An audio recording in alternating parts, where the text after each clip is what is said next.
you doing, Mike AM? It's a good day for a podcast. He said, yeah, let's do it. I said, fuck yeah, okay, let's do it. And that's how it happened, and it's happening now.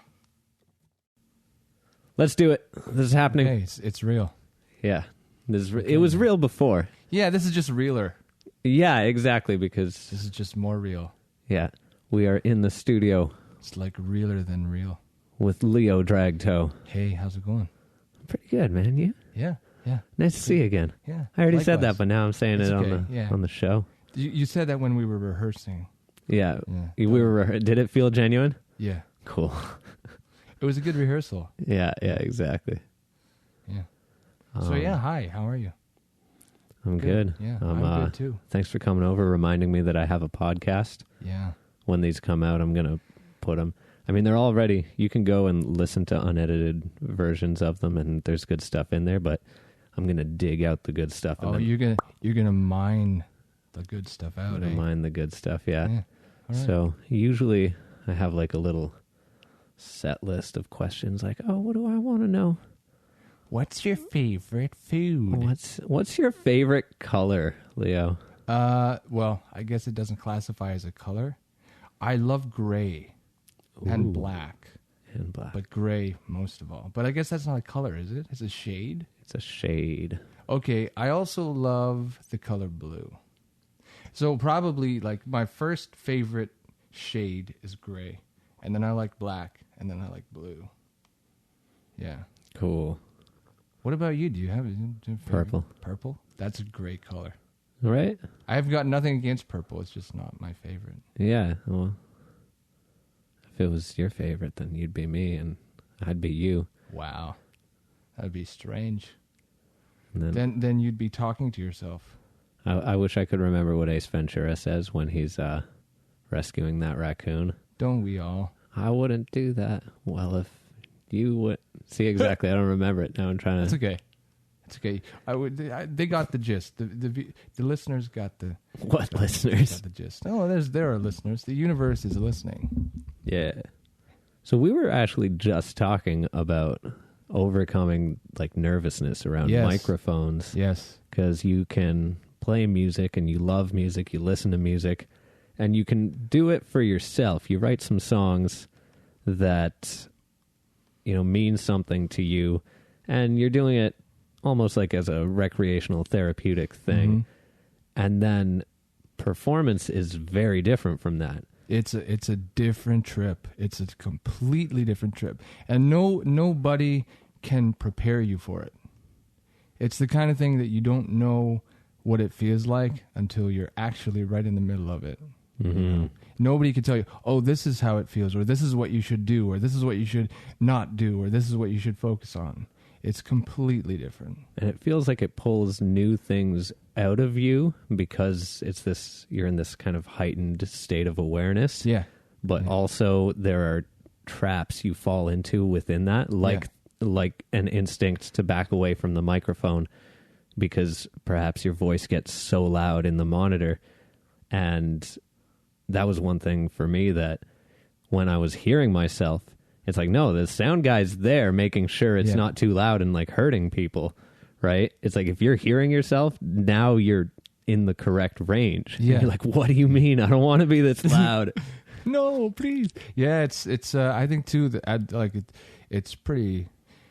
Performance is where, when you're performing, you are in a very, very, very vulnerable state. And so there's always, I think, a little bit of a tendency to shy away ever so slightly. Mm-hmm. And I think when you're performing and the mic is in your face, you're like, oh, this is it. Like, this is real. This is me. And sometimes I don't even recognize my own voice. Yeah. And it's not a question of liking it or hating it. It's just a question of, oh, this is very strange. I don't know if I'm prepared, to go to this level of vulnerability and nakedness.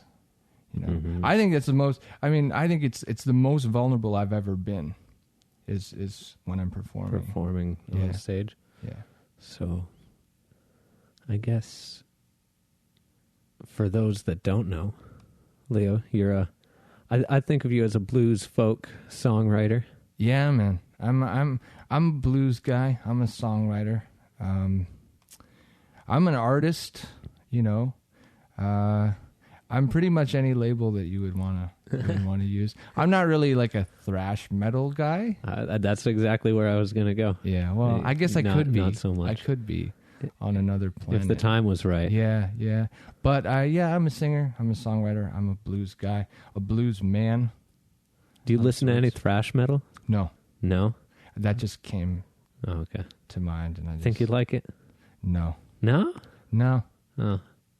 I'm sure you could find something. I could probably. I could probably. You know what? You could probably hook me up with some. Good Yeah, stuff. I will. Yeah, you probably could. I'll be like, this is the good shit.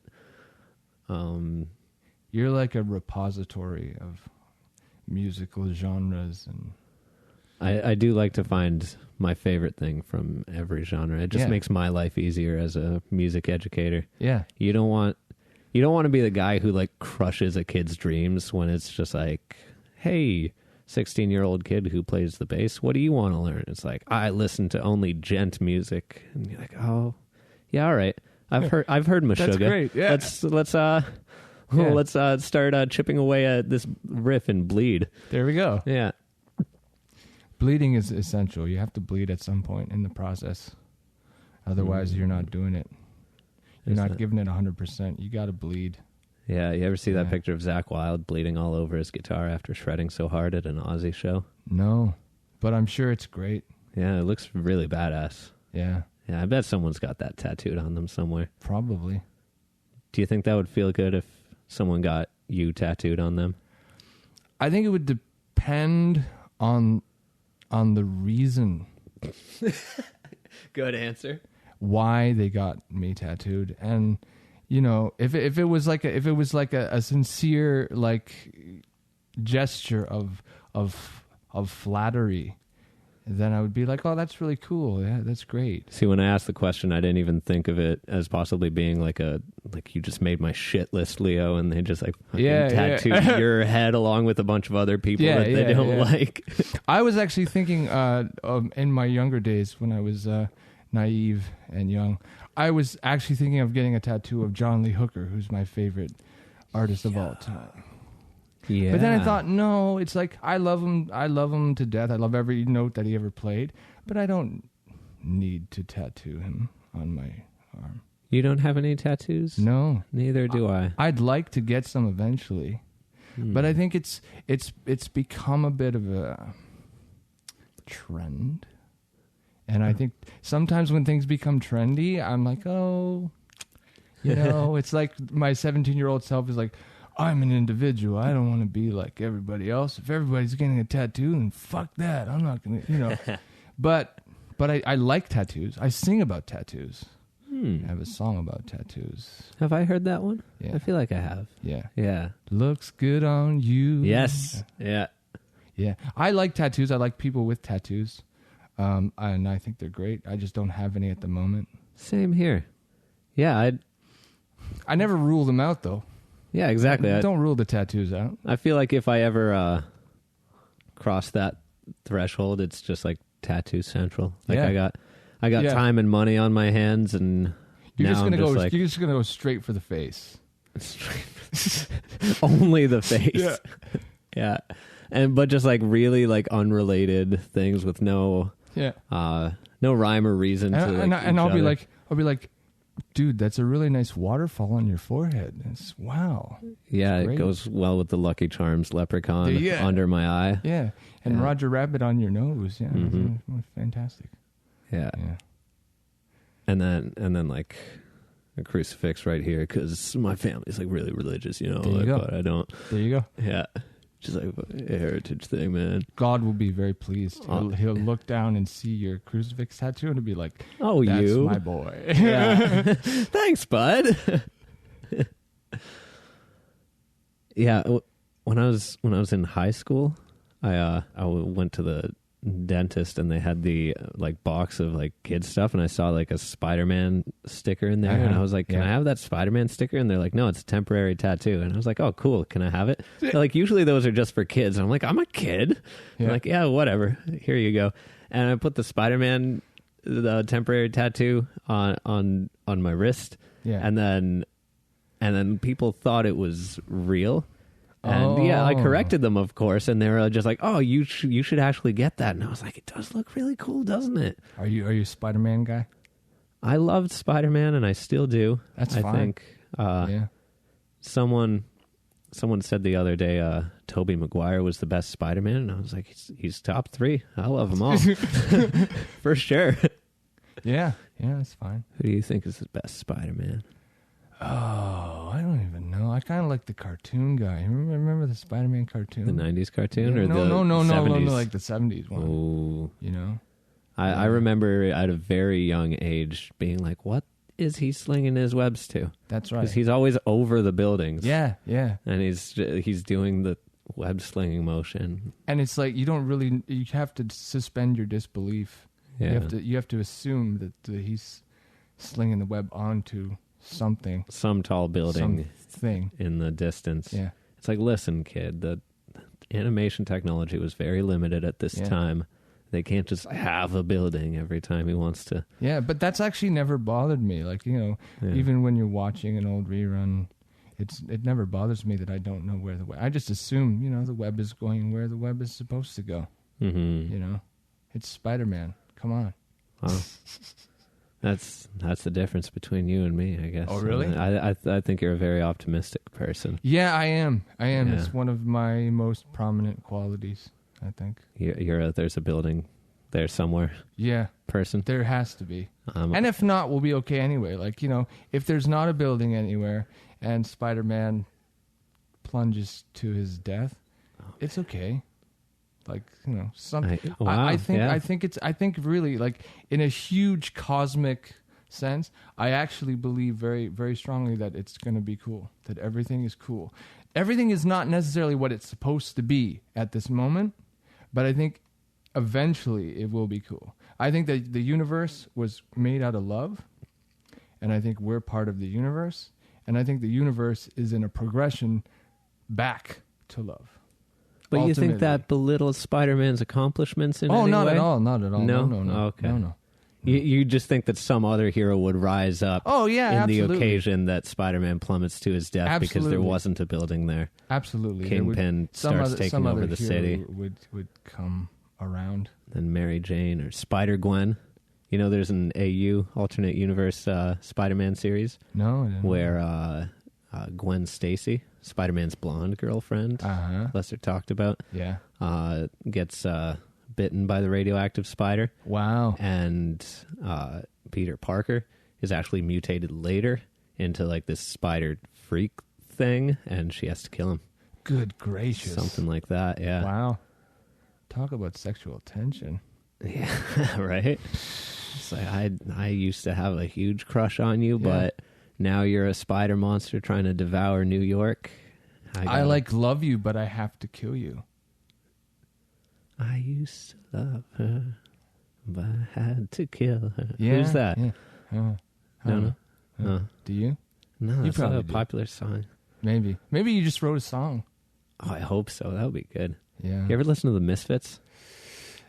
Not really, no. I feel like you'd like it more than you think you would, because they look like a black metal band, Okay. but there's a lot of like 1950s doo-wop rock inspiration in there. Okay, yeah. I'm down with that. Yeah, so they'll write like, say like a waltzy love ballad about like taking your girlfriend out to the drive-in on a Saturday night, and it turns out she's actually a flesh-eating lizard monster in disguise. Yeah. I know. That Fantastic. right? Fantastic. Yeah. That's the trouble. You never know. You really never know. It's and in that scenario, when you would find out, it would probably be too late. Yeah, you're already being eaten. You're already being fleshed out. Yeah. Yeah. You've already lost your torso in a horrible lizard encounter. But that's okay, because, I mean, if you die for love, Yeah. it's not too bad. There's a lot of worse things to die for. Wow. This is the kind of stuff people are in for. Next, when's the 15th? 15th. When is the 15th? Today's what? Today's the 7th. Today's the 7th. So therefore, the 15th is in when 8 I get days. this out, it'll probably be like the 20th. Yeah. So we're actually talking about an event that will happen In the past. future, That show but, was sick. That show was fucking awesome. Man. Yeah. Yeah. Yeah. Remember all the people that were like screaming and there were tears and I was amazed that so many people chose to come to the Corktown while Art Crawl was going on. I know. Wow. Super Crawl They even. forsook the crawl. Yeah, they were just like, man, these crowds are bothering me. Yeah. Let's go to the Corktown. Let's go to Corktown and hear Leo and Mike AM rocking it out. And they TBA. did. They came in droves. They came in droves. Yeah. Yeah, you know what? I can't make any promises. I'll have this out as soon as it can be out. I don't believe in deadlines, so you don't have to worry. I think deadlines are terrible. Yeah, that's Just tough even in the world word, we live even in. the word deadline, Even our laid back society Yeah. that we have. Canada. I believe like it'll come out when it comes out, and that'll be great. Mm-hmm. And it'll do what it's supposed to do, and it'll be what it's supposed to be. Yeah. Yeah. Getting all hippie-ish. Metaphysical. That's right. Metaphysical. That's a cool word. It is. I don't know if I used it right there. You did. Did I? Cool. Yeah. Because like It felt right. I am the word authority.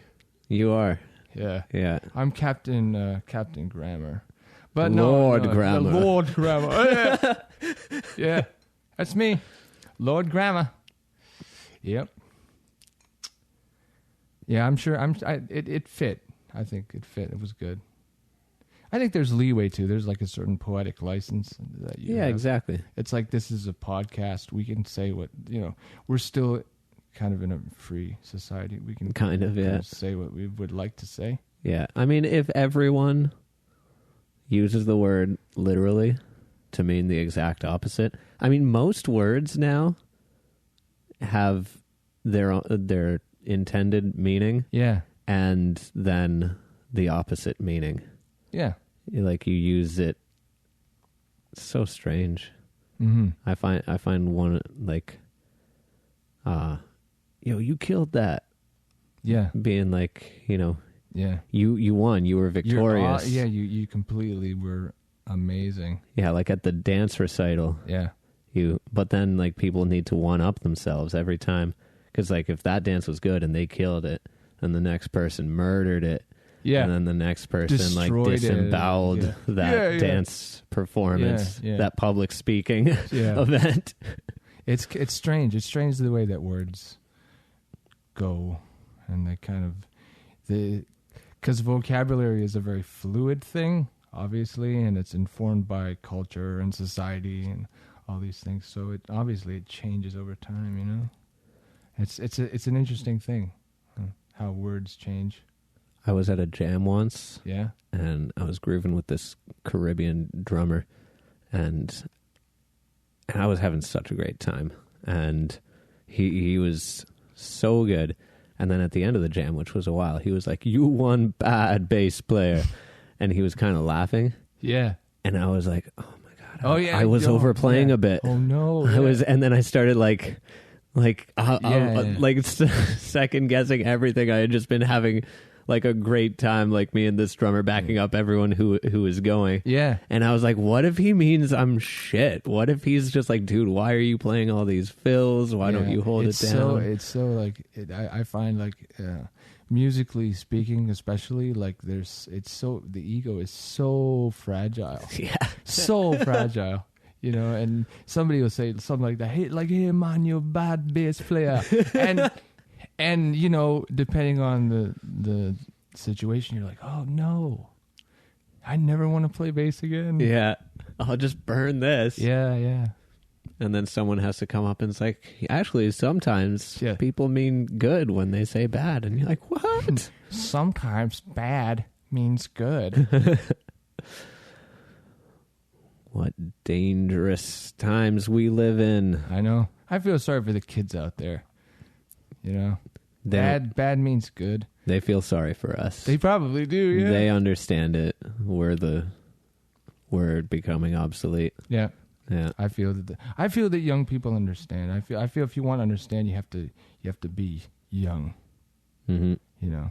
If you want to be young, you have to understand. Yeah, you and strive vice to versa. understand. Yeah. And it's not about it's a perspective. I know it sounds all over said, but I think youth is very much a perspective, and I think the more you strive to be young and to be free and to approach things, in with as much of an equilibrium as possible, I think you'll understand as a natural consequence of that. You're a lot older than you look. What keeps you young? Seriously, a few things: music, love, tequila, gin, and the odd Camel cigarette. The odd Camel cigarette, yeah. or the even Camel cigarette. Yeah. just like, and I think too, like, I really enjoy being alive.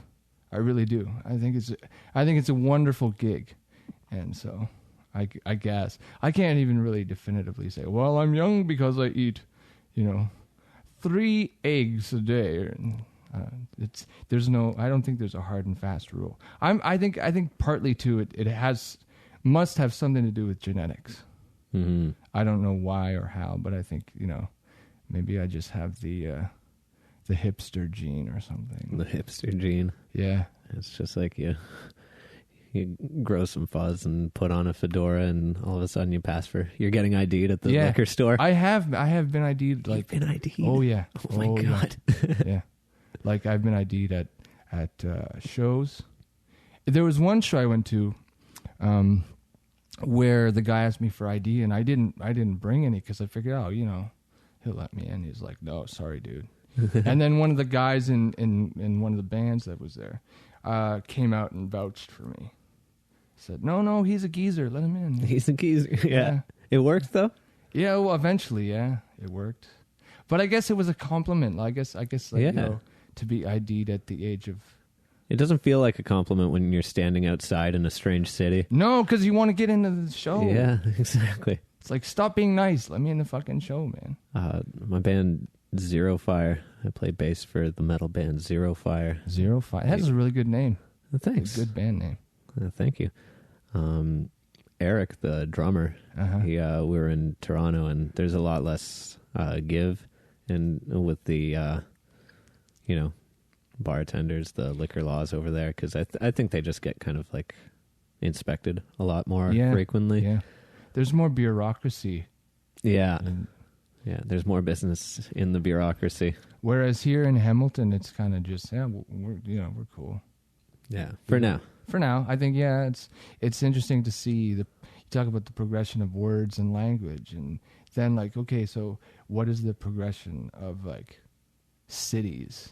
Like, what will Hamilton look like in 10 years?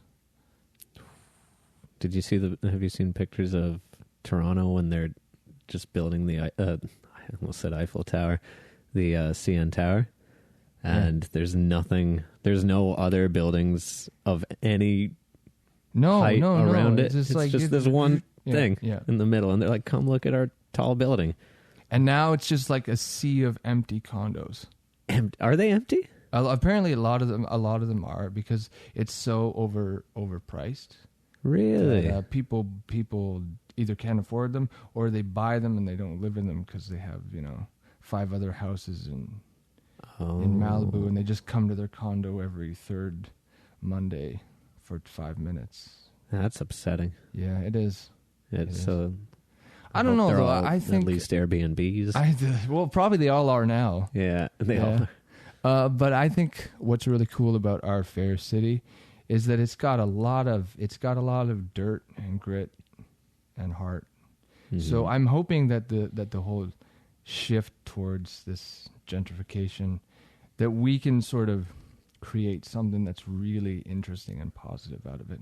Because I think I like the fact that that the city is trying to encourage art and artists. Yeah, like we want to. It's like this whole idea, let's be Nashville North or whatever.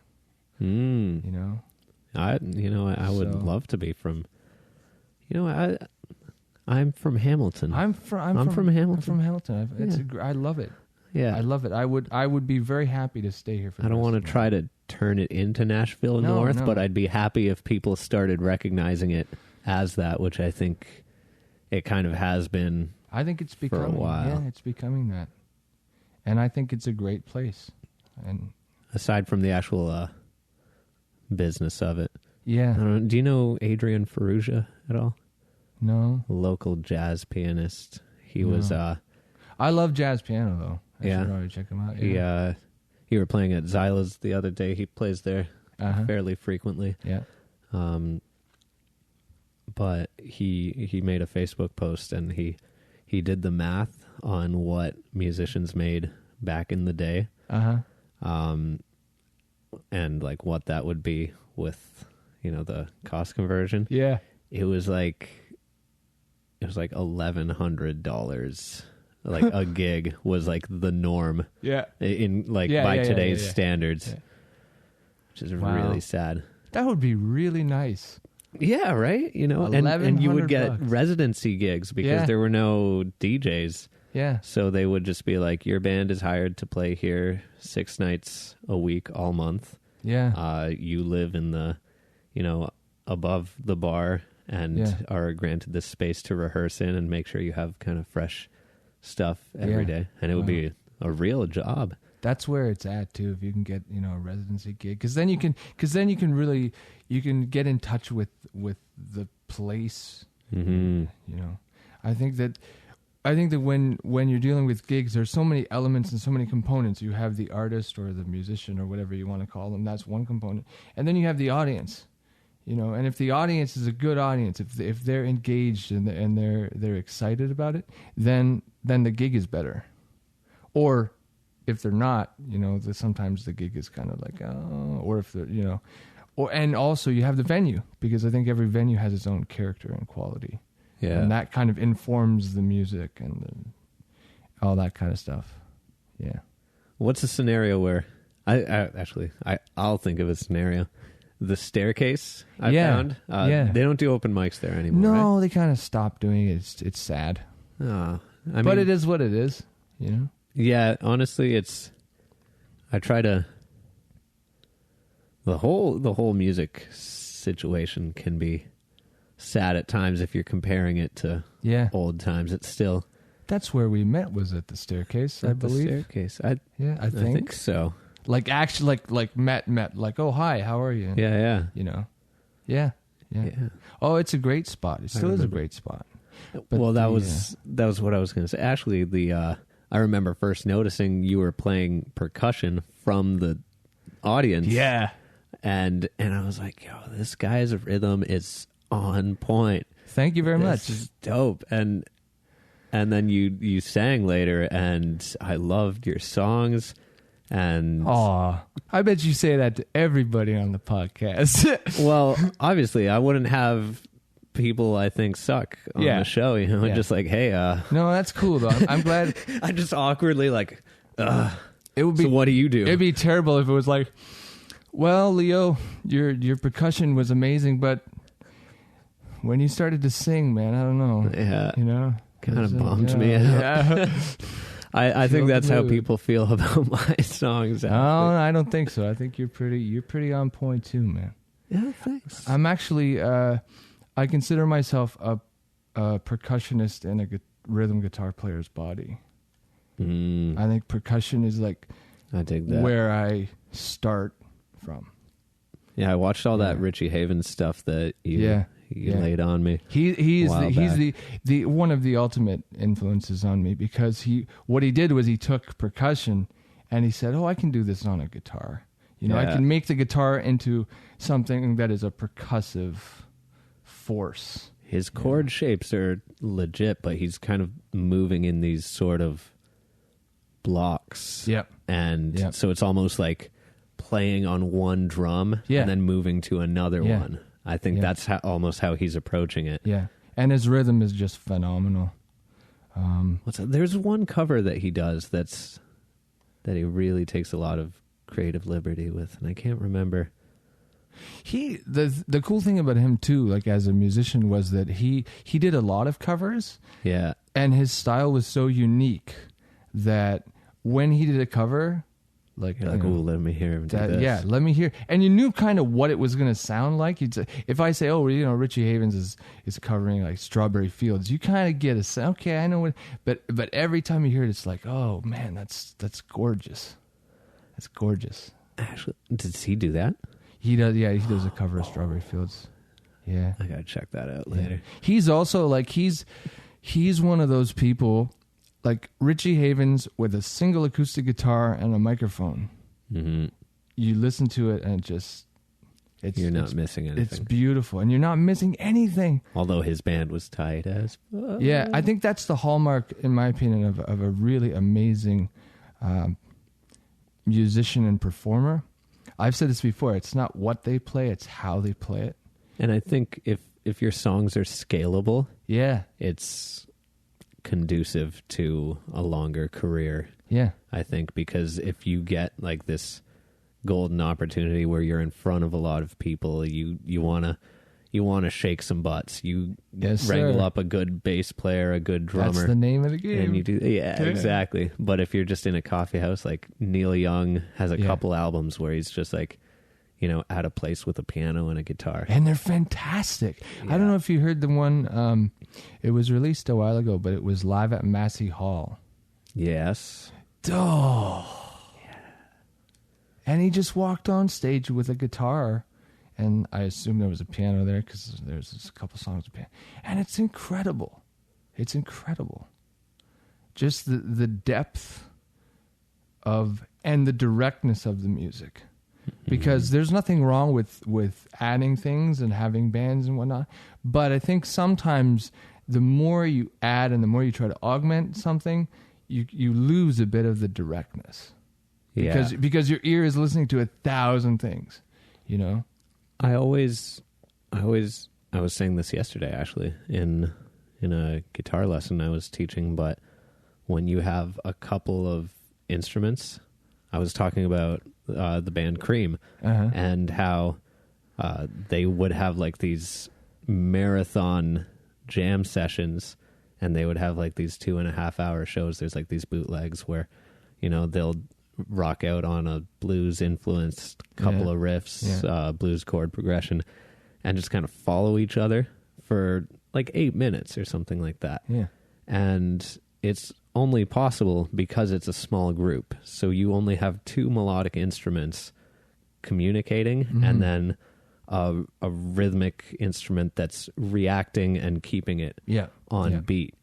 And the bigger you get with that, the harder it is to maintain that level of communication. Yeah. And that's what it's all about too. I think you hit the nail on the proverbial head, because I think music is a form of art, but I think music is about communication.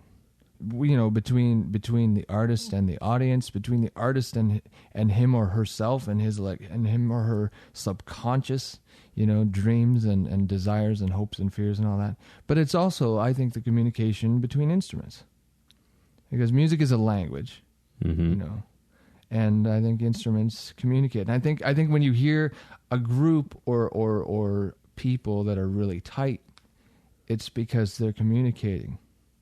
And it's a good conversation. It's not like a one-sided thing, you know. Like really, really fantastic jazz. Yeah. You know? It's been said before, but really, really fantastic jazz. You get the sense that there's the instruments are actually conversing. Do you ever listen to Ed Bickert? The name rings a bell. He's a Canadian jazz musician, and all of his releases were just duo and trio. Yeah.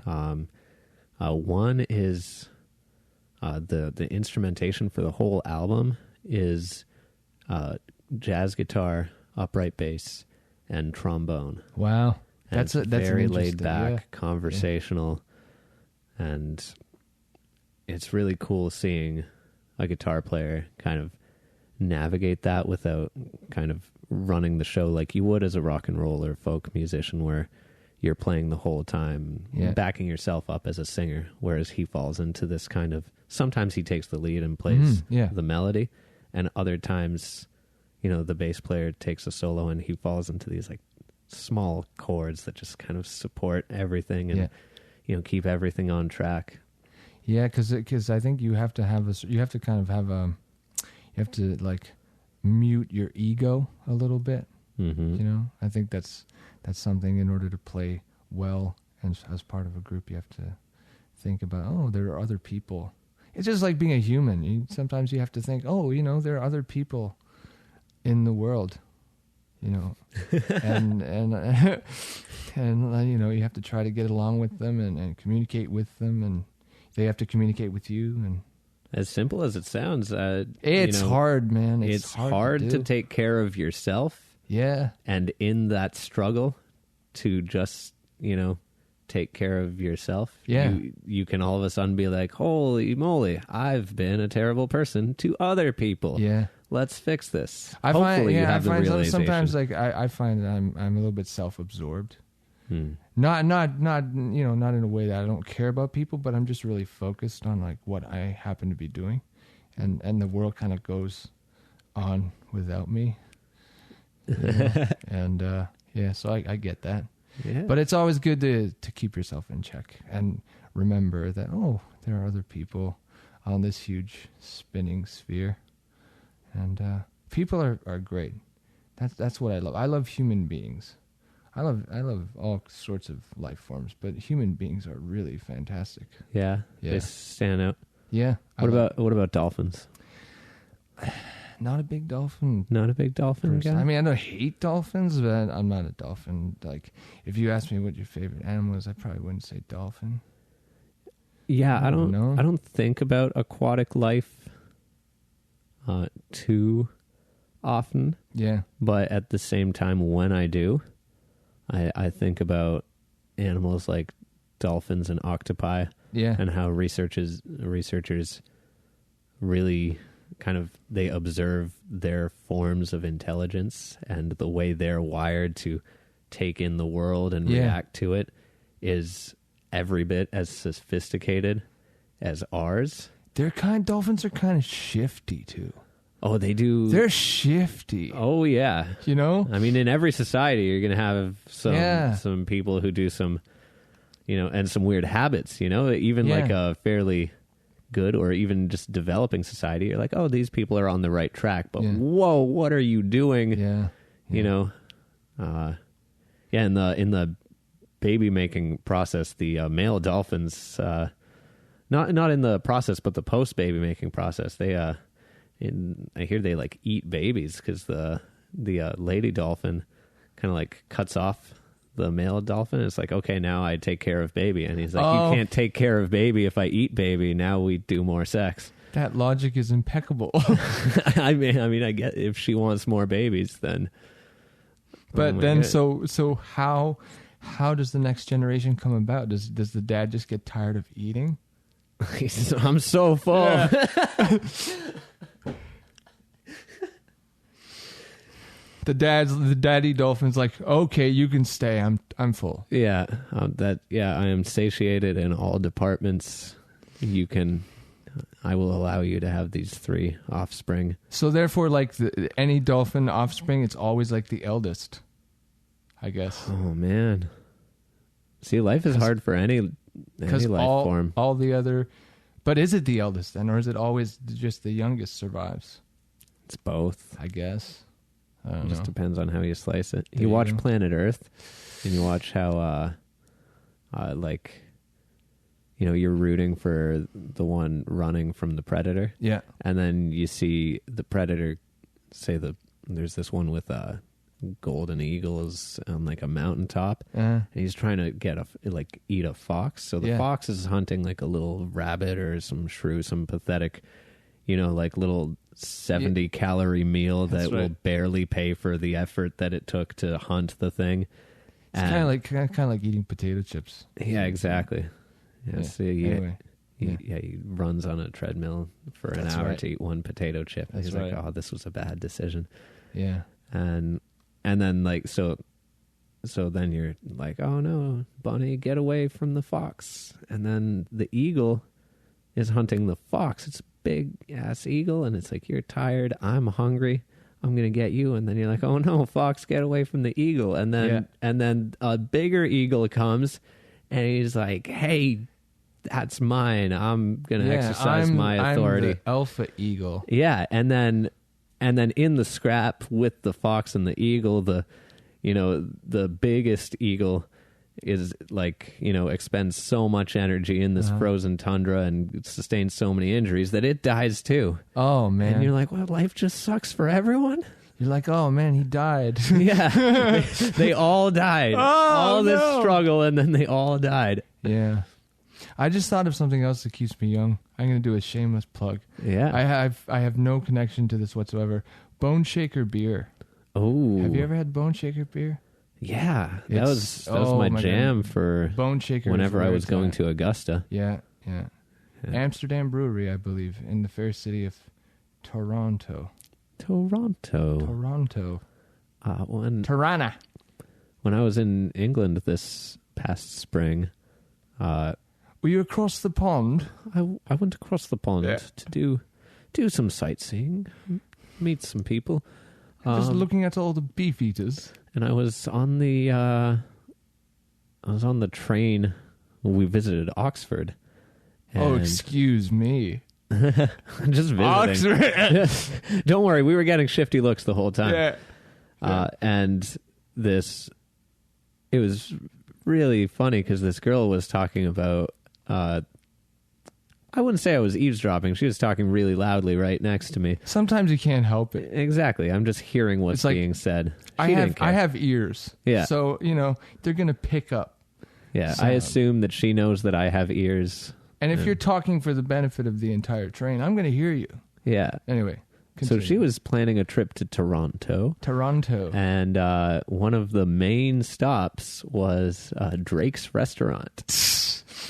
And I was like, that's so funny. Yeah. But also, we just went to Oxford for the Harry Potter photo ops. We went to the, there's this one room in, it's actually in Oxford, because Oxford is actually a collection of 30-something independent colleges. I didn't know that.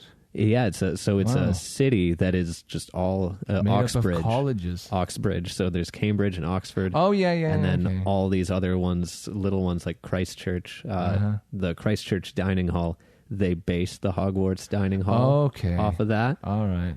So did they have like Hermione's spoon or something in the dining hall? And there was this one room in Oxford that they actually shot many scenes in. Okay. And it's funny because they show, they have little like plaques where they have all the different scenes, and they're completely different rooms in Hogwarts, but it's this one expendable room of Oxford that looks really nice and has a high ceiling, and they just move the furniture around every time. That's great. Yeah. It's good for the movie budget. Just move the furniture and just change the room. It's good. What's the most frivolous quest you've ever gone on? Frivolous quest? Yeah, like going to Drake's restaurant or going to Oxford to... Oh, man, I don't know. I think lately the most frivolous quest I've gone on is going to the CNE in Toronto. Yeah. It's a trip. Yeah. It's a trip. It's funny, though, because, like, I spent a little while in Toronto growing up in Mississauga. Ugh. But anyway, when the CNE was like a thing that my family did, so we would all go to the CNE. So I got to go with my niece and my mom, and my niece is 8. So it's kind of weird being in another generation, like because you grow up and you're the kid, so you're a kid, and then as you grow older, there are kids that are in your family, but you're not the kid anymore. You're like the grown-up person. So it's always neat to see how kids approach the world, But that was a bit of a quest. Oh, yeah. Yeah. Did you go by train or? I did. Yeah. It's good that it takes you right there, right? It is. It's great. It just drops you right off. Yeah. That's how life should be. I think we're progressing in that way where, everywhere you go, you just go like literally from like your door to another door. and you don't even have to like move. Mm-hmm. You know, it's almost like being teleported. My friend who works in transportation actually thinks that the future is in just public autonomous pods. Okay, yeah. So that the whole... Would that be like Uber? It would be very Uber? much like Uber. And so it would, except with no driver. So it's just like everyone would pay into this system of places, and you summon one of these vehicles, and, you know, the robots behind it all map out whether or not you can pick up other people along the way, say like, okay, you know, 8 people fit in a pod. Yeah. And then they just go to a place whenever that's needed. Okay. Yeah. I don't know. What's your feeling on robots? I don't know about robots and AI and all. I think we're reaching a point where we should probably like pump the brakes a little bit. I don't know. I think we're past the point of pumping the brakes. Uh-oh. And I think I watched both The Matrix and Terminator 1 and 2 a little younger than I should have. Uh-huh. And coupled with having some family who are really inclined to conspiracy theories about the, end of days and Christmas and Thanksgiving must be so fun. Yeah, and sharing that with their, with everyone, with a 6-year-old child. Yeah. I think I grew up and until recently have been very... You grew up? Scared of that. Yeah. This No. guy's not a musician. He's a fraud. So, I don't know, Terminator 2 is like, hey, there's some hope because, the technology can save us as well as destroy us. Kill us. Yeah, and whereas Terminator 1 is just nightmare juice because it's just this unstoppable machine and it's going to get you one way or another. Yeah. But then I think the way in the Terminator series, which there's only 2 movies in that series as far as I'm concerned. Yeah, exactly. Yeah, 2 movies is a series. Yeah. The rest of them are just, I don't know, afterthoughts. What rest of them? Yeah, they don't exist. Was there a TV show too? Yeah. I can't remember. I think so. Yeah. Anyway. The way they got terminated, though. Yeah. The TV show. Yeah. Oh. Thank you. I didn't know you were a father. Am I? I might be. I don't know. Yeah. If I am, then hello, child. Hello. How are you? I hope you're doing well. I'm here at this lovely couch with a lovely cup of green tea. Which has reached the optimum temperature, I'm pretty sure by now. Yeah. That's the trick with tea. You gotta let it. I don't like really, really hot tea. Some people do. Like, some people like it just to be like molten lava. Scares me sometimes. Yeah. I'm like, how are you handling that? Isn't that hurting you? It's like, do you have intestines? Yeah. Or is it just like metal? Yeah. Anyway. But, yeah. So, I think, with the Terminator, they're like, Judgment Day is inevitable, but everyone sees their own version of that, right? Yeah. So in a way they're not wrong, but whether it's robots or not, something's going to survive somehow. Yeah, that's true. Something will. And I don't know if like an AI would be, because I think like the fear is like the singularity, but if everyone's making their own AIs and they kind of come up independently, like I think it would be more like you're creating these individual personalities out of like their own systems of code. Yeah. Wouldn't it be? Like, I don't know enough about this, but it would be like this thing's programmed to do this and it sees this as the number one priority. Yeah. And that could malfunction in this way and it's gathering information all the time. And then another thing, my friend was telling me about a robot that was programmed to speak using all the information coming in from Twitter. Okay. And Yeah, it was extremely racist. And probably, it was just like taking, because there's a lot of people and a lot of stuff that people are just saying to get attention and be shocking. Yeah. And then it's like, this is part of my language now. Wow. And they're like, oh no, stop Twitter. It's probably like the worst possible method you could use to teach somebody about human speech or ideas. Twitter. It's Twitter. It's probably the worst. They're up to 280 characters now. Uh-oh. No, I think that's good. Is it good? I think guess the so. more you're able to go into detail with stuff. You can be more elaborate with your racism. Yeah. No, but really, like... Yeah. and by the way, racism is not funny, but it is funny that like that Twitter is like this haven of bullshit. Yeah, it is. Well, because I don't know where I'm going with this. Like I've had friends before who literally just get a kick out of like, if anyone's stupid enough to react to what I'm saying, this will be entertaining for me. And they'll just off the top of their head, like without any intent behind it, they'll just write like the most inflammatory comment they can think of, and just watch the like trolling. I believe right? they call that negative attention seeking.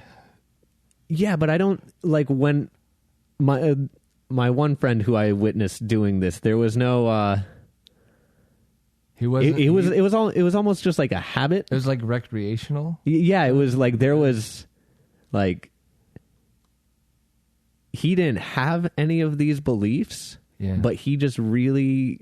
I guess negative attention seeking very much, but it was very, it wasn't like this because some people like to argue. Yeah, some people do. I don't understand, but some people do. Yeah, he wasn't like that. He wasn't, he wasn't like inflammatory comment and then defend stance. Oh, he was just put it out there. Just drop this bomb and laugh. Wow. Yeah. And I was like, wow, this is... I've thought about that a lot since then, and it wasn't. Yeah, I don't, and that's why I think about like when I see stuff like this, I'm like, does this person mean this? And even then, like, I feel like the worst thing you can do is to justify it with the response, and I know that there's a point where if it gains enough traction, I guess maybe somehow someone's obligated to be like, okay, but we don't really. Think this. Yeah. Right? Please? I don't know. Yeah. I think there comes a point where you just have to kind of, I think maybe sometimes the best thing to do is just, the best thing to do is not post crap on Twitter, but the other best thing to do is like just kind of stay in your lane, so to speak, as opposed to getting involved in, because, somebody drops a bomb and then somebody else counters, and then before you know it, it's this whole hailstorm of negativity. Yeah. And nobody really even knows why they did it or what, It's like the original motive, by the time you get to the 5th and 6th and 7th, retweet is so obscured that you don't even remember what the original comment was. It's just become completely personal. Yeah. Yeah. And the ante keeps, being raised, and the bar gets higher and higher or lower and lower. And then you have the President of the United States. Do you think you don't post a lot of you're not very involved? No, in I'm not really the on musical side of the internet. Do you find that it's because you see just so much negativity swirling around, and you feel like you might get sucked into this shitstorm? And there's like a real not with everything, but there seems to be a real veneer of just shallowness. It's not even so much about music; it's about the promotion of music, the image, and the image. And image is fine. I mean, I like image. I'm an image oriented person, like most other people. Look at Jimi Hendrix. That's right. But I think that it's kind of colors. It's something that I have trouble personally navigating, is like when everything just becomes like an image and a commodity, and you're trying to put something over on everybody and say, oh, look at me, I'm a musician, and here's a video of me, and it's cool, but it just seems very shallow. Having said that, I keep thinking, oh, I should probably stick my toe in the water, so to speak, and because it's a great method of getting your stuff out there, which I think as a musician or an artist of any kind, it's about sharing. As hokey as that sounds, you want to share. That took me a long time too. When I first started writing music, I was very selfish about it. I thought, oh, this is really, this is neat, I'm enjoying it, but I didn't feel that I wanted to share it. I got a lot of growing up, I got a lot of mixed messages about my ability as a musician. So I thought I always had this sort of inferiority complex that I wasn't good enough. And so I just started recording for myself. I started writing music for myself and recording for myself. And then after a while, I was like, oh, okay, I think I finally got the nerve to share it, and then kaboom. It became something that's really cool. And I've met so many interesting and beautiful human beings in the process, yourself included. And so I think that sharing is really an important aspect of it. So, getting back to social media, sharing things is cool, and sort of learning and going down new avenues of music and life and all that kind of stuff is neat. But see, you're taking this good way around sharing the stuff where you're just focusing on making the stuff that you want to share really good. Yeah. And then that's hopefully what I'm people take notice. That's what I'm trying to do. Someone like me is like, damn it, just come over and play guitar. Yeah, I know. And I'm like, people. Oh, I don't know, man. I don't know if it's good enough yet. But I think I'm getting past that gradually. I'm getting past that.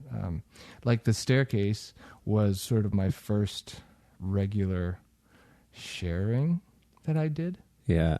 And it was a really positive experience. Yeah, what a great way to cut your teeth in the music scene. Yeah. So now I'm more inclined to be generous with my music, but I still am a little bit hesitant. It's funny because when you kind of have an inferiority complex or an idea that you're not really good enough or you're not a real musician, it's always kind of there, somewhere in the background. Like every time I play, there's always this, and I think it's true for a lot of people, but there's always this sort of, it's not even self-doubt, it's just like this little bit of, oh, I really shouldn't be doing this, It's funny how that's key to success. I think it drives you in a way. I'll have to, I don't know, I'll see if I brought this up in previous podcast episodes because I think about it way too often, but Batman in Dark Knight Rises coming out of the cave. Have you seen that? No. He gets thrown in this kind of like underground prison city. So all the prisoners escape and they put him in there. Oh, there you go. There's no bars really. Okay. You're kept in because it's just a giant hole. Okay. Mm-hmm. And he needs to like perform this crazy climb and then make this giant leap of faith to freedom, and he can't do it because he's given himself a safety rope, and he realizes good that old the only safety way to do rope, it. eh? Yeah, so, and I think if you have no awareness of what,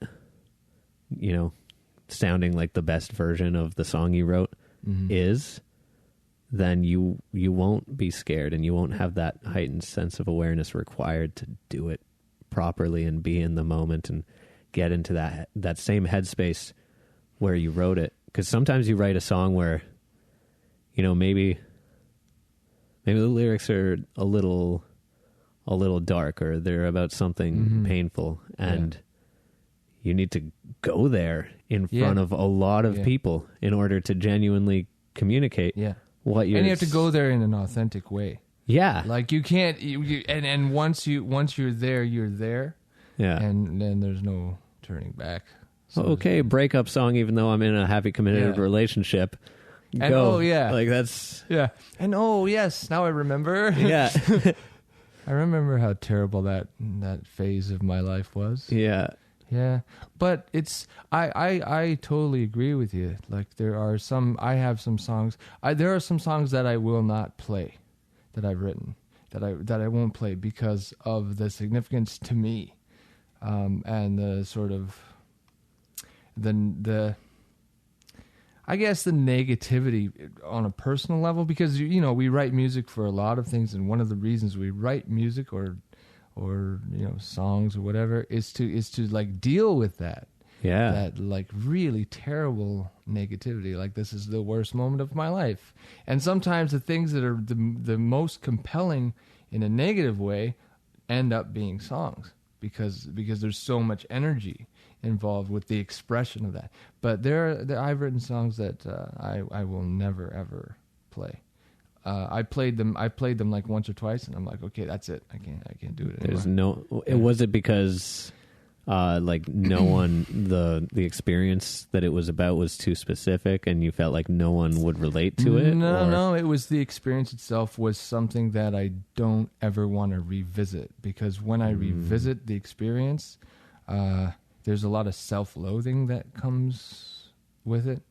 Do you ever feel like there's cases where you write a song that you feel that way about, but you feel obligated to other people who might need to hear this, to go there, just to know that you can come out the other side? Or do you find it's more like you shelf a song because it's not beneficial to yourself or anyone, and you've already gotten over the feeling by writing the song? Yeah, that's second one. Door number 2. Yeah, it's kind of that, where I feel like I've gotten, and not even gotten over it. It's just like I don't want to go there again. Like, I know that feeling, and I'm not denying it. It's like it happened. It's a feeling. It's a circumstance. It's a phase of my life, but I don't want to go back there, so I just don't,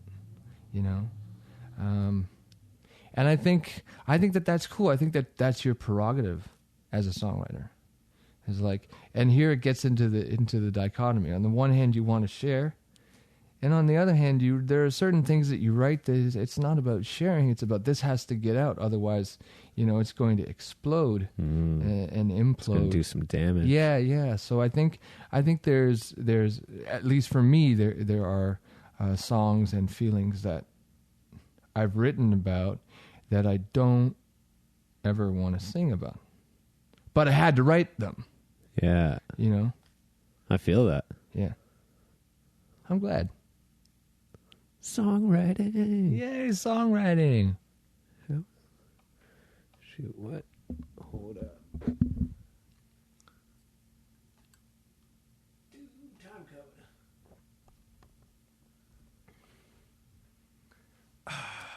code.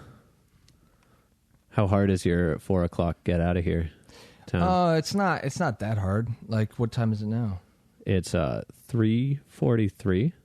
I'll tell you what. Let's see if we can do, like, even 4:45 is fine. Like, we got another. All right, let's do another 15 minutes of this, and then we'll shift gears into music mode, because we got to rearrange the microphones a little bit. Focus everything on you. Oh, my goodness. Yeah. Oh, my goodness. Exactly. No commentary. I'm the star. Yeah. I'm Lord Starrington That's right. III. I'm Lord Starrington Dragtoe the Third, from the village of Oxfordshire. How English is your background? You said your dad's from Oh, well, England? no, my dad was Canadian. My great grandparents were from. So yeah, like, you're legit Canadian. Oh, I'm legit Canadian. Yeah. Oh. If people ask me, "Oh, you like your name? Like, what nationality is it?" I'm like, "It's Canadian. I'm Canadian. It's through and through." My mom's side is from Latvia, so we share a bit of an Eastern European cool heritage. Yeah. Nice. Yeah, but she was born here. My grandparents on my mom's side were born in the old country, but my mom was born here. Yeah. That's crazy. Yeah. I find it's... No, this doesn't even make sense. Oh, say it anyway. It's okay. I'm always like, whoa, your parents' first language was English? What's that like? What was your first language was Polish, was it? See, this is... so my situation's kind of weird where I've spent time in Poland at a few points in my life, but I was born in Hamilton. Yeah. At... That's why I like you. Good Hamilton stock. There you go. And then I was born in the hospital that my dad worked at for 30 years. Really? And yeah, and grew up just down the street from it, across the street from the Corktown. Wow. And yeah, but my parents both spoke Polish in the house. They always tell me that I learned to speak English from Sesame Street. That's a great way to learn to speak English. I went to like a Polish daycare, but I don't know. I don't think I didn't get along with the kids there for a while, for whatever reason. Yeah. And then, yeah, just... Do you still speak Polish, like, regularly, or...? I understand it fluently, but it's like a physically tricky language to speak. So if you're not doing it all the time, it's like, do you do sweep arpeggios on the guitar? It's like, I understand the concept, but my hands are in no way in shape to do it at this moment. I can do it. Yeah, I've done it. Yeah. But it's like, you need to be in the zone doing this in order to pull it off. That's funny. I just compared speaking Polish to doing sweep arpeggios on the guitar. Hey. Well, you have to do... Like, I'm sure it fits. My dad's name has like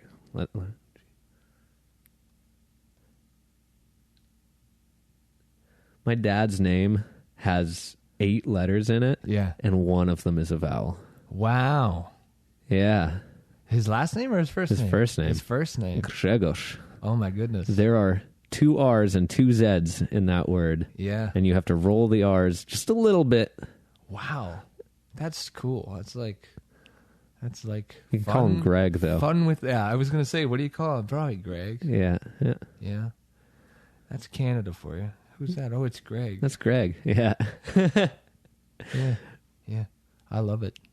Is your name really Greg for you? Yes. I don't... Yeah. It's sad when you try to do it. It's Greg. Yeah, exactly. They do it for you. Yeah. That's cool. All right, man. I think yeah. I don't want you to be late for anything. You want to play some songs? I'll play some songs for you. Yeah, I don't mind. Yeah. I mean, I'll give you a little taste. A little taste. So what are you bringing in today? What am I bringing in today? Hopefully some badass rock and roll tunes. I don't know. Do you want me to like name them off or? No, I mean, like I can just like put that in the comments or whatever. Well, I got one called Open Heart Surgery that you know of very well. Are you gonna do Open Heart Surgery here today? Will. You're right here. Right this here. Is one of my favorite songs. On this very table next to the green tea. We're going to conduct Open Heart Surgery. Yes, sir, ladies and gentlemen. Virtual Open Heart Surgery. Which is actually sometimes more dangerous than the real thing. They do it, and I think there's situations where like a surgeon can just be on vacation. They're like, we need you, and then he's like, fine, and then he like goes on, opens up his laptop and like controls a robot while like digging into someone's organs. That's crazy. It is crazy. It's crazy stuff. And then I want to do a song called Goat Beans. Goat Beans is done. Yeah. Oh, it's done. Yeah, it's done. It's done, dude. Oh, nice. I thought this was like a project. No. Well, it was a very strange project, and then it came to fruition, and it's done. It's done. Yeah. I can't wait to hear Goat Beans. You can't. I can't wait to play it. And what else have I got for you? Probably Blues on Me, I might do that one. That's like the definitive Leo Dragtoe jam, I think. Yeah. Yeah. Is it a blues? Is it a 12-bar blues? I don't even know if it's a 12. I like as many bars as I can get when I play the blues. Yeah. But no, I don't know if it's technically a 12-bar blues jam. It's to me it's the like blues, it's though. like the folk blues of John Lee Hooker. It's like the folk blues of John Lee Dragtoe. Yeah, that's what it is. It's like a great. He has an album that's called that, right? Yeah, he is. It's a great album, and it is a great album. Non-blues forms, but he's like, listen, I'm a blues musician. This is gonna sound kind of like blues, but I'm trying my best to play folk music. Also, too, I think that there always comes a point where the artist does what the artist does, and then they're like, oh, what do you want to call it? And they're like, and then some executive says, some like guy in a suit says, oh, well, the kids will really like it if it's, like the folk blues of John Lee Hooker. That's a really good. So they say, oh, Mr. Hooker, what do you think? And he's like, yeah, that's cool. Like whatever, folk blues, folk. Like there's the folk blues of John Lee Hooker. There's like the Delta blues of John Lee Hooker. There's all these different things, and sometimes I get the impression that it's kind of more a bureaucratic label than anything else. I don't know if it's a genre, but yeah, it's folk blues, I guess. It's more for the magazine writers. Yeah, it's just because people like to put little labels and things on things. What's an album that you can't, for the life of you, classify in any genre, but that means a lot to you? I'm just trying to think. Well, I think it's a very, I guess, well-known album, but it's one of my favorite albums of all time, and it got me through a lot of teenage angst and whatnot. Blonde on Blonde by Bob Dylan.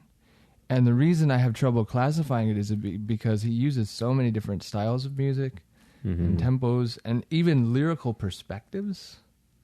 Right. It's hard to say, oh, this is a folk album, this is a rock album, this is because there's blues in it, there's folk elements in it, there's rock elements in it, there's country elements in it, So it was a very, very impactful album for me because it represented so much. It was just like an artist saying, and just like puking onto a canvas.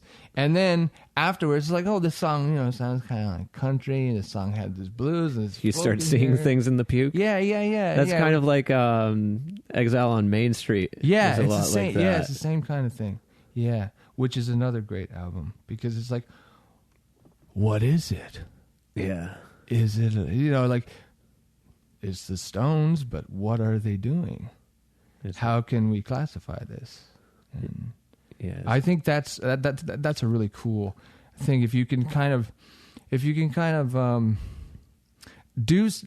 create music that's so compelling that people run around in circles trying to figure out what exactly it is and where exactly it fits into the scheme of things. Because ultimately, I don't really like labels very much, but I see the need for, you have to label something in order to kind of get a sense of where it's coming from and maybe what the influences are and what the instrumentation is and what the style of the lyric is, So, and I think as human beings we tend to label things, and that's not wrong. It annoys me, but it's not wrong. I think when you're trying to spend your money on something, you usually want to know what you're paying for. And sometimes you have certain genres or styles of music that you really identify with. Back in the day when I used to go to the HMV stores and whatnot, I'd head straight to the blues section, because to me the blues music that's where it's at, is blues music. And then and then from there you go, like I liked a lot of the R&B and funk and stuff, and then you go into the rock and whatever. But yeah, so there's nothing wrong with labeling things. I just think that it's really cool if you can create something that people are like, oh, what is that? Yeah. You know, because I think then if you can do that, I think that it can appeal to a wide range of people. I think that it's really cool. The other day I was there's a guitarist that I'm working with, Mr. Jeremy Guy. He's a great lead guitarist, and he said, "Well, let's work on doing some. I want to see if I can throw some lead into your stuff." So I sent him a couple things, and he was saying, "Oh man, I really like that." And he has 2 daughters. I think they're like 13 or 14, one of them, and the other one's a bit younger. And I sent him some stuff, and he's like, "Oh, my kids really love that song." And I thought that's really cool, you know, because that's what I'm getting at. I think if music has a real pull to it, I think it appeals to a lot of different people. Do you remember which song it was? Yes, it was a song called Razorblade Eyes, which is, I don't know if you've heard that one. It's a new one, and it's a good one. I might do that one. Can you play that one? I might do that one. That would be cool. Yeah. What's that about? Oh. You mind talking about it? Yeah, no, I don't mind at all. It's about, I'm one of those, I fall in love a lot, like every day. Yeah. You know, walking down the street, you see somebody, you're like, Like Charlie Brown. yeah, like Charlie Brown. But Charlie Brown was always the same girl, though. Yeah. But it was very hopeless. Yeah, with me, it's not necessarily always the same person, but I fall in love a lot.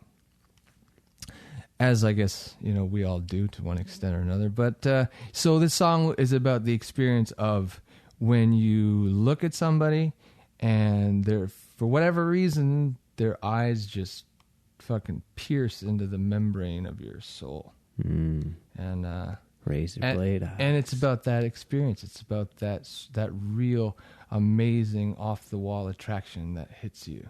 Just the moment that you look into their eyes and you're like, shit, that's a beautiful person. You know? And something about their eyes, whether it's a magnetic quality or whatever, it happens to me a lot. I'll look into somebody's eyes, I'll be like, oh wow.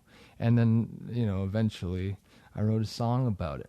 Sometimes It's not based on like one experience. It's just like the culmination of, you know, 20 years of falling in love every day, in and out of love for different reasons. Yeah, songs come about, you know, like one thing might inspire you to pick up the guitar. Yeah. But then you draw from your whole life and even other people's lives and stories you've heard to put it all together sometimes. And this particular song, I actually wrote it a while ago, like 10 years ago was the first incarnation of the song. And then I thought, oh, it just doesn't, and then I kind of shelved it. And then I just rewrote it a couple weeks ago. And the rest of it just came pouring out of you? Yeah, but it's a completely different song now. Cool. Like the first, what was it even called? I think the first draft of it was called One Night. And it was kind of the same thing as like about falling in love. It wasn't, but it didn't have the Razorblade Eyes image in it. Yeah. And then I was just goofing around with it because I didn't like some of the chords, and I was goofing around with it. I thought, oh, the idea is cool, but like, what about this or that? You know, just sitting on the couch, goofing around, and with chords. And then this other song just happened. And then I was like, oh man! And then I started singing, na na na na na na na na na na. And it was like Razorblade Eyes. That was just when it was done. I thought, oh yeah, it's a really good name. That's cool. That's cool. The kids love it. Yeah. Exactly. Literally. Yeah, but everybody loves it. I love it too. I think it's a really great song. There's nothing like I believe that. it. There's nothing like that feeling when you write something, and like it's you know that it's good. It's really good for. Like you it's like I can go to war with this song, you know? Yeah, you put the pen down and you're just like, oh damn, I don't care who you are. I don't care who I am. This is good shit. Yeah, this is a good song. And it doesn't happen all the time. Yeah. But there are songs that you write them and you're like, this is a good song. And then it's so cool because you know, like when I wrote it and I thought, oh, this is a great song. And then I kind of walked away from it for a day or so, and then I came back to it, and I couldn't believe I'd written it. It sounded like me, but I was like, wow, this is cool. And I think another song that I might do is called Song Don't Care, which is kind of my gospel. Yeah. I like that My one. gospel for songwriting, because I think that songs are things, entities unto themselves. And I think people like to put opinions onto songs, or say, I won't tell you how many times, I covered a song, and like my dad, who was a musician, would be like, no, that's not, you played the wrong chords. That's not how you do it, But in my opinion, and I've come to the realization that the song don't care. Because the song is what it is. You can put whatever you want in it, and you can criticize it, or you can say, "Oh, that's wrong," or "that's right," or "that's whatever." But this people care about stuff, but the song don't care. So that's that, and I think if I, as generically hokey as this might sound, I think that I love music, and I love writing songs. It's the most liberating thing that you can ever do, is take tones and words and emotions and feelings and craft them into something that other people can hear, and it can make an impression on them. It's the most amazing, most liberating thing. And I think that sometimes in music, as in everything else, people like to put constraints and labels and expectations and chains of all sorts onto things, and tell you, well, you have to do it this way, and you have to play it this way, and But I think that at its essence, at its core, music is like the most liberating things. And so it was kind of the conceptualization of my belief that the song don't care. It don't care. You can criticize it. You can make your own meaning to it. You can feel whatever you want to feel about it. But the song is the song, and that's it. Don't care. That's why we care, but song don't care. And so that, to me, that's why music and songwriting is so liberating, because you write these things, and they completely transcend all of the bullshit. They're like these little life forms that exist on the plane of thought. Yeah, they're and like feeling. these little life forms, and some of them are happy, and some of them are sad, and some of them are badass, and then some of them are some of them are all of the above. Some of them are all the above. And some of them are very specific to times and places, and some of them aren't. I find a lot of the things that I write, like people ask me, "Oh, when did you write that? Where did you write that?" And I say, "Well, I can't really give you a definitive answer. I wrote this on April the 4th, 1991. I was, I'd just come home from school, and I was thinking about, those songs. This girl that was sitting across from me in math class." Which is why the song's in 3/4 time. I can't really, it's hard for me to pin it down. I find that a lot of my songs are like the culmination of different experiences that somehow all fit together, because I think the human experience is like a culmination of different experiences that somehow fit together in some strange way. And I think songs are very much like that. Yeah. So there you go. It's just songwriting, according to Lord Leo Dragtoe. I forgot the name. We came up. Yeah, it can change every time. It can change. That's the beautiful thing. Everything can change. Names can change. Like songs can change. One random thing I just wanted to bring back to the Razor Blade Eyes. Yeah, Razor Blade Eyes. Stay on it, man. It's a great track. I had this thought a little while back, and you just reminded me of it. Oh, good. Of just like, I wish I had such piercing eyes. I was like that would be cool. And then I started like really putting myself in those shoes, and I was like, what if I didn't feel special at all, and people, and I never did anything to, like, I never produced anything. You never distinguished yourself. Exactly. Yeah, exactly. I never produced any sort of work for other people. I just like did my own thing, took care of myself, but I had these gorgeous husky blue eyes, and everyone was drawn to me. Yeah. And for this completely superficial reason, that's for some reason in, I don't know if it's our culture or our like human programming, we feel is like spiritual. Yeah. Because you put spiritual. Often people put spiritual connotations and and labels on things that are really not really spiritual. Like, you know, it's like, well, they have very riveting eyes. Well, yeah, but that doesn't mean much. Like, It's I could not be their dumb as fault. a post. Oh, yeah. I could be a completely malicious person. Yeah. I could, you know, you Yeah. get those eyes where I'm just so focused. Oh, and yeah, like everyone's you like, could this be the person's worst beautiful. person in the I'm world. thinking of how to split your skull. And because of your eyes, you'd be like this guru. Like, people would come to you for advice. Yeah. Look at his eyes; he must know something. You know? Yeah. Yeah. Yeah. Meanwhile, he's just like, yeah, I'm just a janitor, dude. Yeah. I'm just a guy. you Yeah. know? Can't help it. I'm very boring. That's Yeah. why I never married. I don't. No woman can stand to be with me for more than 20 minutes. Yeah. And you're just like, wow, really? But your eyes are so captivating. I Yeah. guess so. Yeah.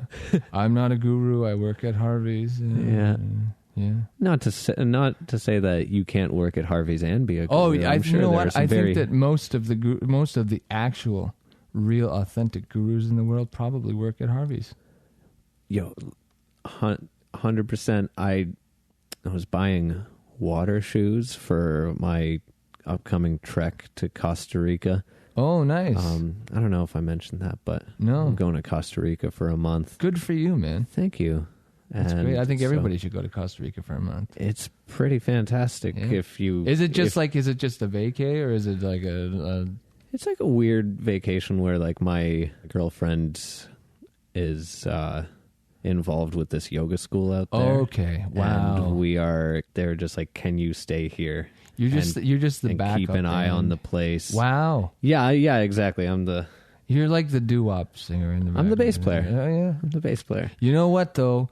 Bass players, don't knock them, because if you got a good bass player, you got a good sound. And if you don't, you don't. Yeah. Anyway, so you're going to Costa Rica. I'm going to Sport Check to get you're water going to shoes Sport Check, yeah. because you have to cross 4 rivers. It's actually 2 rivers, but they fork. And in Okay. order to get from the town that the airport is in Yeah. to this place in the jungle, you have to trek through 4 rivers. You just have to walk right through it, then get on some ATVs, and then drive to the actual place with the ATVs. And so I don't have footwear for this. I was at Sport Check, and we were talking about Sport Check.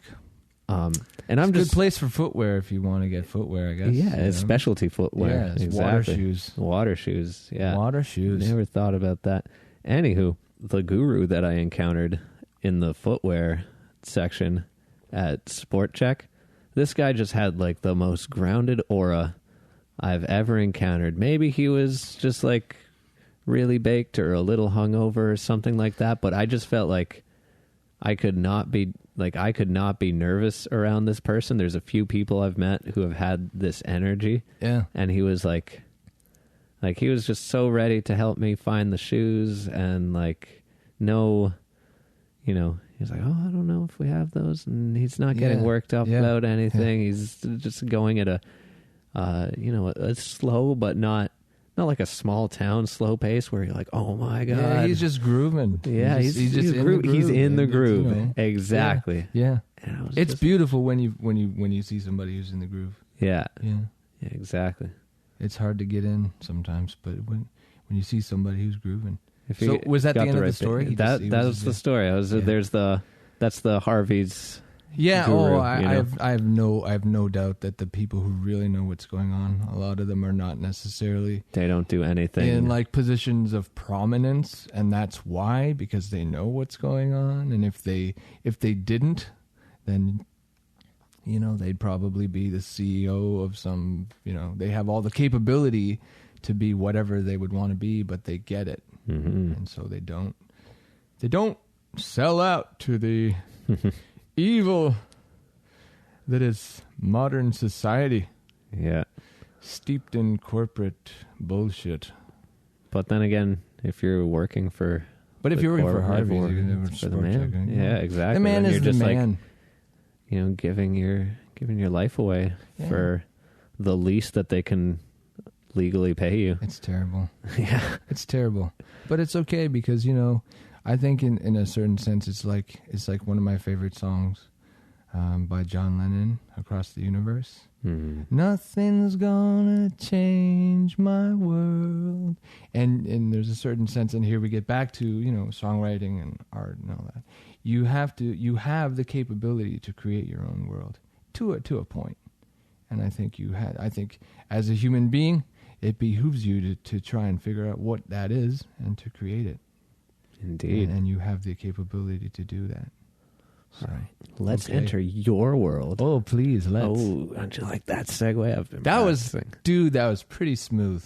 Thanks. Right up Pretty until smooth. the point I started patting myself on the back for it. No. Even that? No, because it's patting yourself on the back. There's no problem with it. If you're smooth, pat yourself on the back. Nice. Yeah, go for it. So, yeah.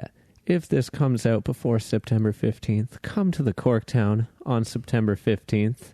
And if not, if not, then just know that you missed an awesome time. But it won't be the last time. Hopefully, No. I don't think so. But if you are within the sound of our voices and you have discovered time travel, then travel back to September the 15th at Corktown. we'll see you there. Between the hours of 4 and 7 p.m. Yeah. Yeah, And you just get your hologramic ass is there? down to. Yeah, it's like a Corktown. projection into That's the right. past. Yes. I could get into that. Yeah, Oh. we all are sort of. That's another topic, but we all are sort of projections. I think the last thing that I would want to say, speaking of projections, is like when I sing or write or whatever, I want to project that I love music. That's what I try to do. I think that's another thing that we can do. We can project what we want to project. So, And then people can. yeah, people can do what they want with it Yeah. because the song don't care. The song don't care. It don't. You just externalize this feeling and people can dive into it or hate it with all their might. It doesn't matter. Doesn't matter. The song don't care.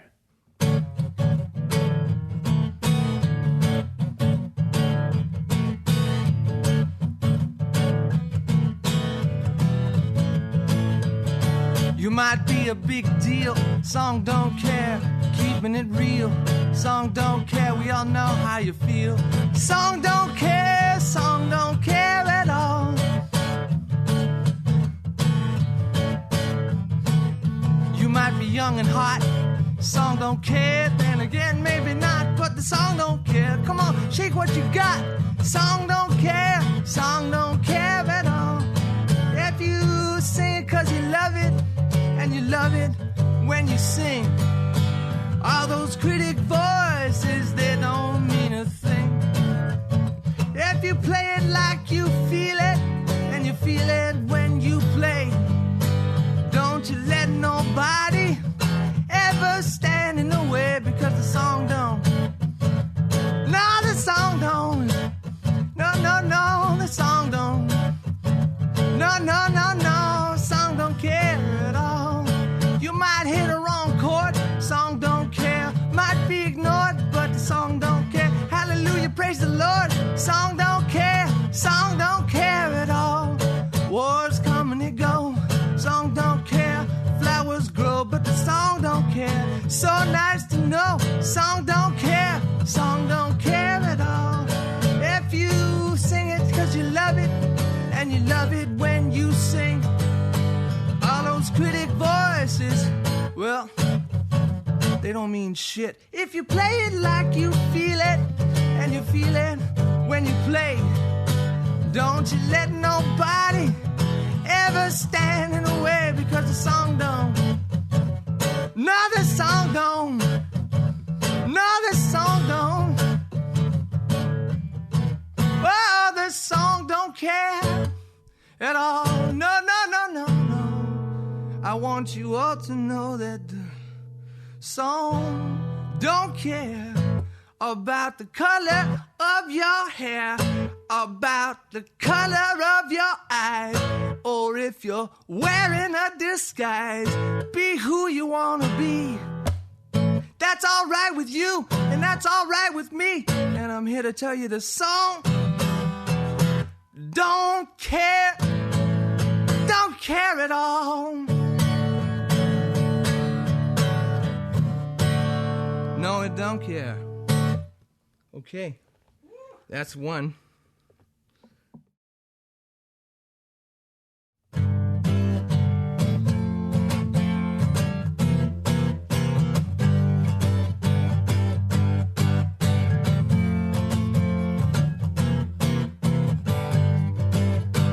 I'm feeling like a rusty wreck, and the doldrums have me by the neck, and the blues has got me by my toe, and I don't have a place to go. Don't you give me no peach or pumpkin pie.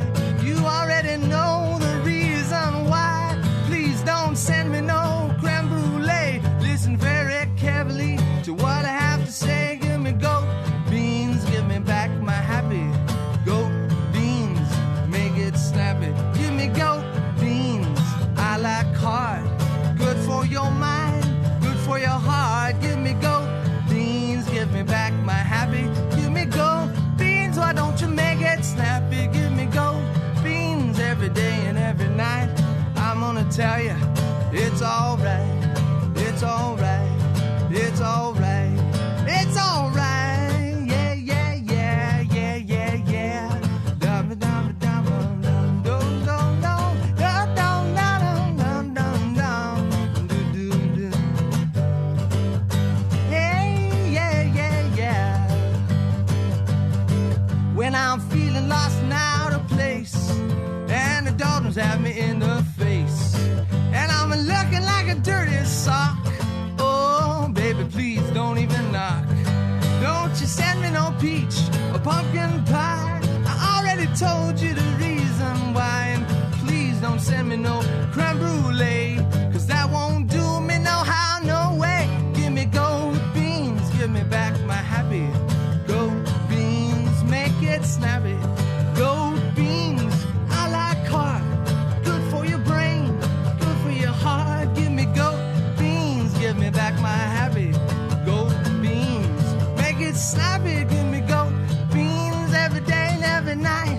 I wanna tell you, it's alright, it's alright, it's alright, it's alright. Give me gold beans, give me back my happy. Gold beans, why don't you make it snappy? Give me goat beans, I like hard. Good for your mind and it's good for your heart. Give me goat beans, give me back my happy. Goat beans, I want you please to make it snappy. Give me goat beans every day and every night. And I want to tell you that it's all right. Goat beans. Goat beans.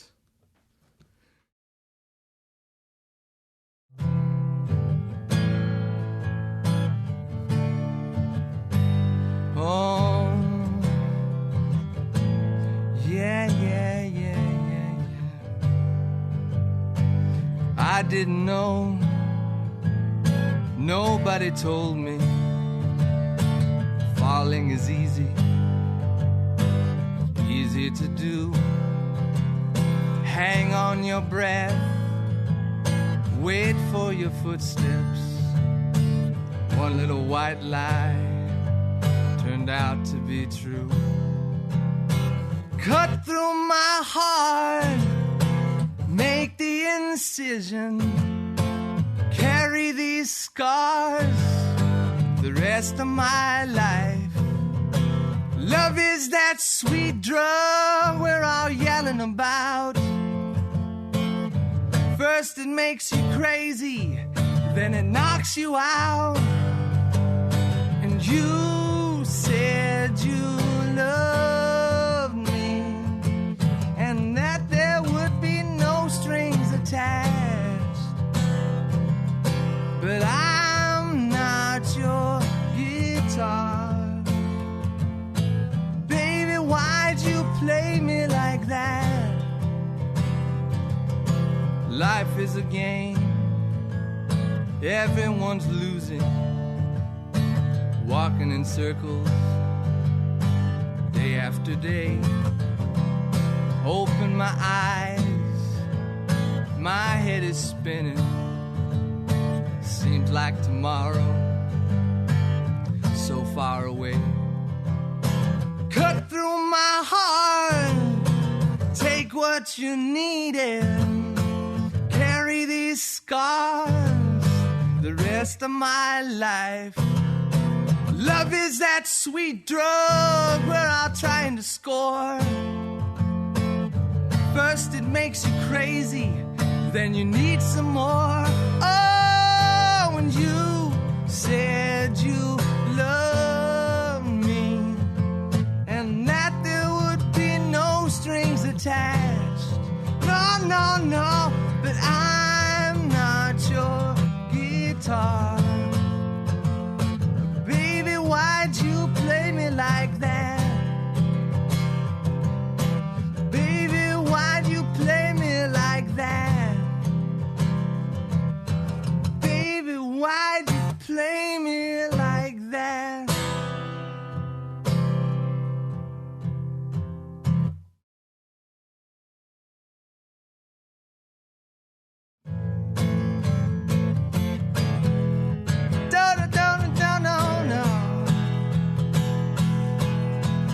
When she smiled at me, I said goodbye to my heart and hello, baby. I knew that I was falling, knew it right from the start. Someone save me. Suddenly I felt a wicked pain in my chest. She threw her arms around me like a bulletproof vest, and that's when I discovered everything was gonna be alright. Oh yeah, yeah, yeah. Somebody help me, 'cause I can't believe what I'm seeing. If this is a dream, then I hope that I'll always be dreaming. So baby, take my hand and let's get to the top of this mountain. I wanna see the sunrise in those razor blade, razor blade, razor blade, razor blade. Do do do do do, down down do do do do, do do do do do do, do do do. She whispered in my ear, I said goodbye to my heart and hello, baby. She said I know a place where we can work it on out. Drive me crazy. Suddenly I felt the haze come over my mind. I didn't know what day it was, I couldn't tell time. The last thing I remember was looking in those razor blade eyes, and I said, somebody help me, 'cause I can't believe what I'm seeing. If this is a dream, then I hope that I'll always be dreaming. So baby, take my hand and let's get to the top of the mountain. I wanna see the sunrise in those razor blade, razor blade, razor blade, razor blade. Do do do do do, zooby dabby do do do do do do do do do, zooby dabby dabby do da da da do do do. Whoa, whoa, whoa.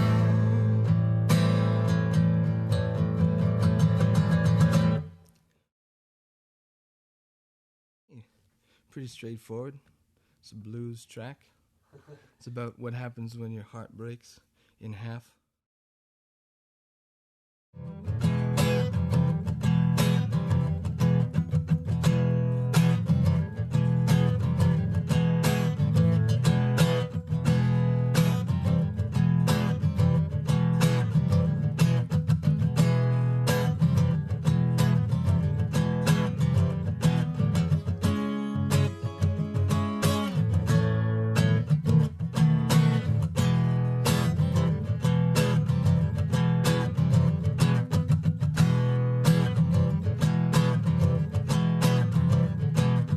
Baby's gone, she all dressed in black.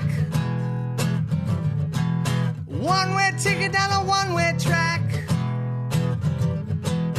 Half the time trying to kill the pain, the other half the time she coming round again. Oh ho, oh ho, oh ho, oh ho, oh ho, oh ho. Said she don't love me no more. Walked away and slammed the door. Half the time trying to get high, the other half the time just trying not to die. Oh ho, oh ho, oh ho, oh ho, oh ho, oh ho. Blues on me,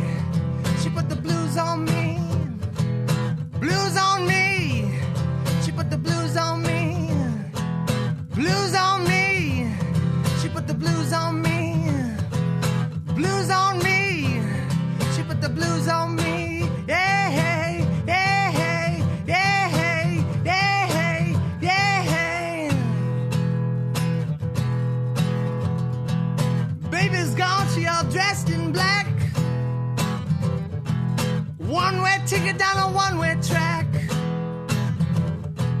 Half the time trying to kill the pain, the other half the time screaming out her name. Oh, oh, oh, oh, oh,